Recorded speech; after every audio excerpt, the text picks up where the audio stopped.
श्री राघव चड्ढा। माननीय श्री सर, राघव इस bill pay चर्चा के माध्यम से मैं इस देश के आम हवाई यात्री का दर्द आप सबके सामने रखना चाहूँगा। सर, वादा था कि हवाई चप्पल वालों को हवाई जहाज़ की सैर कराई जाएगी। आलम यह है सर कि बाटा कंपनी का जूता पहनने वाला भी आज हवाई जहाज़ की टिकट नहीं खरीद पा रहा है। Economy class is no more economical. Sir, मैं आज इस सदन में बहस पे आने से पहले अपने फ़ोन पर फ्लाइट के रेट चेक कर रहा था। सर, अगर कल मुझे दिल्ली से बंबई जाना हो तो टिकट 14,000 रुपये की है, वन वे की सबसे सस्ती टिकट। दिल्ली से पटना जाना हो तो 12,000 रुपये की टिकट, दिल्ली से बैंगलोर जाना हो तो 16,000 रुपये की टिकट। और सर वो छोड़िए, संडे के दिन यानी कि परसों मैं अपने क्षेत्र पंजाब से दिल्ली आया, मोहाली एयरपोर्ट से चंडीगढ़ एयरपोर्ट से मैंने फ़्लाइट ली और दिल्ली पहुंचा। उस फ्लाइट की टिकट 14,500 रुपये की थी। हम सांसदों को तो फ्लाइट की रीइंबर्समेंट मिल जाती है सर, आप उस आम नागरिक का सोचिए जो इस स्काई रॉकेटिंग एयर प्राइसेस से जूझ रहा है। और एक और दिलचस्प चीज़ है, एक ही सेक्टर की एक ही दिन की सेम एयरलाइन जो अलग अलग समय पर उड़ती है उसके भी रेट अलग है। आपको सुबह 10 बजे दिल्ली से बंबई जाना, उस एयरलाइन से उस तारीख पे आपको एक रेट मिलता है। 2 बजे की दोपहर की टिकट लेते हैं उसी एयरलाइन पे, उसी दिन पे वो उससे दोगुनी हो जाती है। न जाने क्या लॉजिक है सर। हमें इस देश में एयर यात्रा को लग्जरी ट्रैवल नहीं बताना सर, आम ट्रैवल बनाना है जैसे कि ट्रेन का है। और सबसे बड़ी बात सर, इस देश में जहाज में उड़ना और जहाज में उड़ के अपनी मंजिल तक पहुंचना आज भी इस देश की बहुत बड़ी आबादी के लिए एक सपना है। अगर ट्रैवल की रफ्तार बढ़ेगी तभी इस देश की रफ्तार बढ़ेगी। सर, दूसरा दर्द जो इस देश का आम आदमी रोज उससे जूझ रहा है वो है ओवर क्राउडेड एयरपोर्ट्स। सर, आज हमारे देश के एयरपोर्ट्स बस अड्डे जैसे बन गए हैं। बस अड्डों से बदतर हालत, बदतर व्यवस्था देश के एयरपोर्ट्स पर है सर। टर्मिनल 1 चले जाइए दिल्ली के, टर्मिनल 2 चले जाइए दिल्ली के, आप हालात देखिए। सिक्योरिटी लाइन से लेकर चेक इन लाइन तक लोग लाइनों में खड़े हैं और लाइनों में खड़े हैं और उसके बाद उनकी फ्लाइट भी इस चक्कर में मिस हो जाती है। एक मुसाफिर सही समय पर फ्लाइट नहीं पकड़ पा रहा क्योंकि वो बेचारा चेक इन और सिक्योरिटी लाइन में ही फंसा रहता है। इतने ओवर क्राउडेड एयरपोर्ट्स आज हमारे देश के बन चुके हैं। सर, आज यात्री का तीसरा दर Honorable members, please let the honorable members speak. Please. Sir, बोलने दीजिए। No, honorable members, please, honorable members. माननीय सदस्य, मेरा समय जा रहा है। Please let him speak. Sir, आज एयरपोर्ट्स पर खाना इतना महंगा है, बाजार के मुकाबले 2 गुना 3 गुना दाम है। एक साधारण सी पानी की बोतल जो 20 रुपए की बाजार में मिलती है वो एयरपोर्ट के भीतर जाकर फूड आउटलेट पे 100 रुपए की मिलती है। आज यात्री जो इंतजार कर रहे हैं अपनी फ्लाइट का, वो पानी पीकर पेट भर रहा है कि कहीं 250 रुपए की चाय और 350 रुपए का समोसा ना खरीदना पड़ जाए।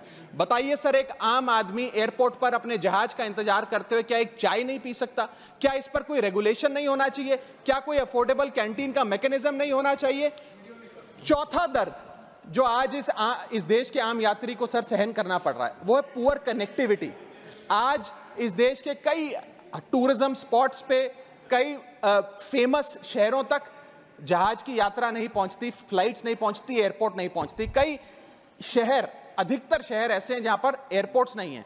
इंसान को जहाज लेकर, जहाज से उतरकर कई घंटों का बस का और गाड़ी का सफर तय कर अपनी मंजिल पे पहुंचना पड़ता है। सर, सरकार ने कहा कि मालदीव्स मत जाओ, लक्षद्वीप जाओ छुट्टी मनाने। मैं आपको आज का रेट बता रहा हूं सर, अगर आज मुझे दिल्ली से मालदीव जाना हो तो 17,000 रुपए की फ्लाइट है, लेकिन दिल्ली से लक्षद्वीप जाना हो तो 25,000 रुपए की फ्लाइट है सर। तो बताइए हम मालदीव जाएं कि लक्षद्वीप जाएं? सर, चौथा दर्द जो आज पांचवा दर्द जो आज एक आम यात्री को महसूस करना पड़ रहा है वो है sir flight cancellation and delays. Sir, एक आम नागरिक अपनी मंजिल पे, अपनी डेस्टिनेशन पे पहुंचने के लिए, जल्द पहुंचने के लिए कभी कभार ट्रेन यात्रा या बस या गाड़ी की यात्रा नहीं करता, वो महंगी टिकट खरीदता है। महंगी टिकट खरीद के अपनी मंजिल पे समय पे पहुंचना चाहता है। और कुछ ऐसे भी लोग हैं जो आर्थिक तौर पे सक्षम नहीं हैं, लेकिन आपातकालीन परिस्थितियों में, इमरजेंसी सिचुएशन में वो भी महंगी जहाज की टिकट खरीदकर जहाज की यात्रा करना चाहते हैं, अपनी मंजिल पे पहुंचना चाहते हैं। लेकिन क्या वो अपनी मंजिल पे समय पर पहुंच जा रहे हैं? निर्धारित समय से 3 से 4 घंटे लेट आज जहाज चलते हैं, और खास तौर पे छोटे शहरों के जो एयरपोर्ट्स हैं वहां पर तो मैक्सिमम डिलेज देखे गए हैं सर 1 केजी अगर एक्सेस बैगेज हो जाए तो फ्लाइट आपसे हजारों रुपए का किराया वसूलती है, लेकिन कई घंटों के डिले के लिए क्या फ्लाइट हमें कॉम्पनसेट करती है? मैं आज माननीय मंत्री जी को कहना चाहूंगा कि कुछ ऐसा मैकेनिज्म बनाए कि हर घंटे के फ्लाइट के डिले के लिए एयरलाइन आम यात्री को कॉम्पनसेट करे, उसकी जेब में पैसा डाले। इसी के साथ साथ हर महीने एक चार्ट जारी होना चाहिए कि किस सेक्टर की कौन सी एयरलाइन ने कितने घंटे का डिले, किस सेक्टर की कौन सी एयरलाइन ने कितने घंटे का डिले यात्रियों को दिया। और इसी के साथ साथ सर छठा दर्द जो आज के भारत देश के आम यात्री को महसूस करना पड़ रहा है सर, वो है लैक ऑफ अफोर्डेबल ऑप्शंस। जो अभी मेरे साथी भी बात कर रहे थे कि इस देश में 90% एयर ट्रैवल 2 एयरलाइंस के पास है, 90% मार्केट शेयर 2 एयरलाइंस के पास है। यानी कि एक हमने कार्टेल क्रिएट कर दिया, डुओपोली क्रिएट कर दी, यानी कि वो मनचाहे दाम पे मनचाही सर्विसेज देंगे क्योंकि कोई कंपटीशन ही नहीं है, कोई प्रतिस्पर्धा नहीं है।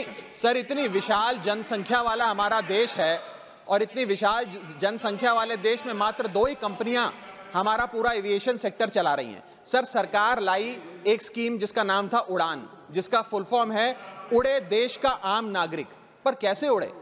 ना फ्लाइट के उड़ने के ऑप्शन है, ना अफोर्डेबल टिकट है, ना फ्लाइट सही समय पर चलती है, तो कहां उड़े, कैसे उड़े? और सबसे बड़ी बात सर, जब से ये उड़ान स्कीम आई है एक धारणा एविएशन सेक्टर में बनी हुई है कि जैसे ये स्कीम लागू हुई 2 एयरलाइन बंद हो गई, जेट एयरवेज और गो एयर, और तीसरी स्पाइस जेट बंद होने की कगार पे खड़ी है। तो अब लोग ये भी कहने लग गए हैं कि शायद उड़ान स्कीम एक बहुत बड़ा अपशगुन थी, और इसी के चलते आज हमारा देश का आम नागरिक प्लेन से वापस ट्रेन पे जा रहा है। सर मेरा 7वां दर्द बैगेज चार्जेस और बैगेज डिलेज। सर अगर आपका 1 केजी बैगेज ओवरवेट हो जाए तो हजारों रुपए एयरलाइन आपसे एक्सेस बैगेज के चार्जेस वसूल लेती है। यहां तक कि कुछ लोग अब अपना सामान एयरपोर्ट पर फेंक के चले जाते हैं बिकॉज उनके सामान में पड़ी वस्तुएं इतनी महंगी नहीं है जितना बैगेज चार्जेस एयरलाइन ले लेती हैं। और बैगेज के डिलेज देखिए सर, लंबा आपको इंतजार बैगेज बेल्ट पे करना पड़ता है कि कब हमारा बैग आएगा।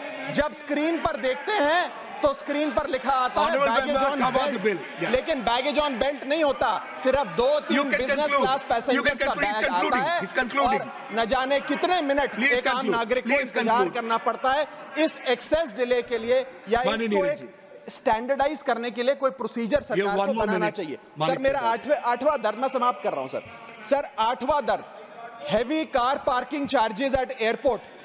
सर आज आप एयरपोर्ट्स पर पार्किंग का ठेका किसी एक कंपनी को दे देते हैं और वो मनचाहे दाम वसूलती है। खास तौर पे छोटे एयरपोर्ट्स पे 200-250 रुपए प्रति घंटे की कार पार्किंग चार्जेस देनी पड़ते हैं। आज आप दिल्ली के एयरपोर्ट चले जाइए, 220 रुपए प्रति घंटा गाड़ी का चार्ज लगता है, और अगर आपने कोई कैब टैक्सी बुक कर ली तो उसका भी मोटा बिल आता है, क्योंकि वो टैक्सी वाला भी expensive car parking charges, airport charges अपने बिल में जोड़कर आपको देता है। सर ये था दर्द फ्लाइट में चढ़ने से लेकर फ्लाइट में उतरने का। मैं अंत में 4 पंक्तियां सुनाकर अपनी वाणी को विराम दूंगा, और आज इस देश के आम नागरिक, आम यात्री का दर्द इन पंक्तियों में आप तक पहुंचाने की कोशिश करूंगा। कहीं है लंबी लाइनें, कहीं चेक इन से पहले काउंटर बंद, कहीं स्लो चल रहा है सर्वर, कहीं इंटरनेट है मंद।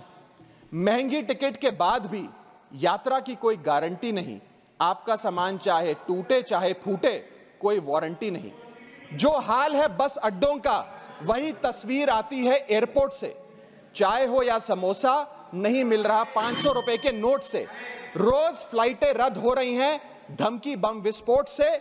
आखिरी में सर, कब तक आम आदमी मरता रहेगा एयरपोर्ट की छत गिरने की चोट से? जनता की मुश्किलें तो पल भर में मिट जाएं अगर सरकार को फुर्सत मिल जाए चुनाव या वोट से। Thank you.